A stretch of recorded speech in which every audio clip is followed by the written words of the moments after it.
પછી સ્વામી આપણને કેવી પ્રાપ્તિ થઈ છે એની વાત કરતા કહે છે, આપણી મૂંઝવણ કરતા અનંત ગણા બળિયા મહારાજ છે.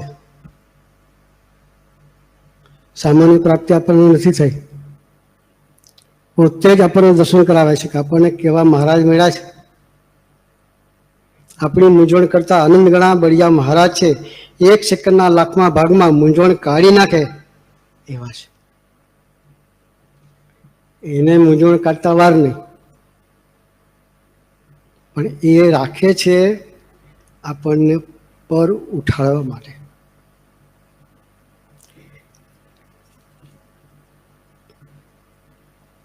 એક જ પ્રાર્થના કર્યા કરવી, હે મહારાજ તારી ગોદમાંથી બહાર ના જવા દેશો. ગોદમાં બેસાડ્યા છે, કરુણા કરી, પણ આપણા જીવના સ્વભાવ એવા છે કે કુદીને બહાર જતા રહીએ, ને અમારા સ્વભાવ ન ઝડકાવીએ, તમારી ગોદમાં નિરંતર બેસી રહીએ, એટલું કૃપા કરજો.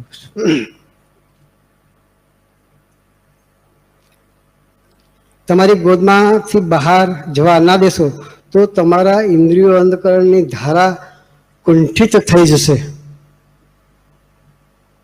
ધારા કુંઠિત એટલે શું? સંકલ્પ વિકલ્પ ઉઠે ને ભણવાનું મન ન થાય, કારણ કે સંકલ્પ વિકલ્પ ઉઠવાના જ છે. હવે ખોતરે સેવાય, એના સિવાય કોઈ ખોતરતું નથી.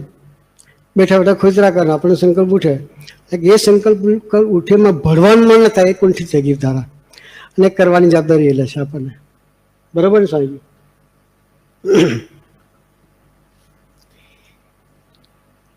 એવું બળ બુદ્ધિના શક્તિ મળવાની છે. જ જ જ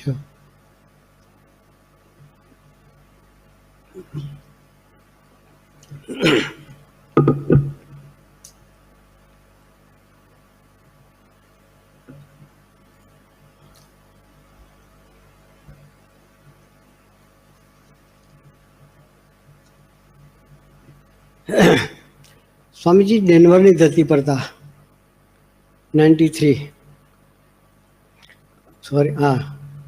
સાલમાં. ત્યારે સુરેશભાઈને ઘેર સ્વામી રોકાય, અને ત્યાંથી સુદાનભાઈ પર લંડન ફોન કર્યો સ્વામીજીએ. કેટલી કરુણા છે એની, દર્શન છે સ્વામીજીનું, આપણું કેટલું જતન કરે છે. પડે પડે પડે પડે નિરંતર આપણી યાત્રા, આત્માની યાત્રા એના તરફ ચાલતી રહે, એટલા માટે કેટલું જતન કરે છે. પ્રવીણલાલ સાથે વાત કરતા કહ્યું, તારી બુદ્ધિ અને વૃત્તિનું જાણપણું કાઢવું છે કે આપણે બધા જ એ રીતે જીવીએ છીએ. સુદાનભાઈની એકલાની વાત નથી, આપણે બધા જ આપણી બુદ્ધિ એના જાણપણે અને વૃત્તિના જાણપણે જીવીએ છીએ. અને એક એવી આત્મીયતામાં, એવી એક સમજણમાં લઈ જવો છે, એટલે આ બધું નડે છે. સામાન્ય દેશકાળ સ્વામીજી મૂક્યા હશે અને એની પ્રાર્થના કરતા હશે સ્વામીજીએ. સ્વામીજીનું બે દર્શન થાય છે આમાં. એક બાજુ ભયંકર સ્વામી દેશકાળની પરિસ્થિતિ મૂકી, લંડનની ધરતી પર દેશકાળથી જીવવાનું અઘરી વસ્તુ. બીજી બાજુ સ્વામી આ વાત કરે છે કે તને મારે પર ઉઠાવવો છે, કે તારી બુદ્ધિ અને તારી સમજણથી પર મારે ઉઠાવવો છે, એટલે આ બધું તને નડે છે કે. બીજી બાજુ સ્વામીજી આશીષ અને ફોન કરે છે.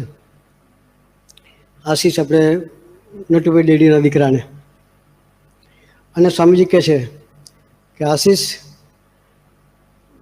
લાલની પરિસ્થિતિ આવી છે કે એને પડખે આપણે ઊભા રહેવાની જરૂર છે. પછી સ્વામી કારણ કહે છે કે સુરેશની પરિસ્થિતિ નહોતી તો એને ઊભો કરનાર લાલ છે કે. કેટલું બધું સ્વામીજી ધ્યાન રાખે છે કે કઈ વ્યક્તિનું ક્યાં કેટલું ઇન્વોલ્વમેન્ટ સ્વામીજીની સેવા ભક્તિમાં છે, એ આપણે ભૂલતા નથી.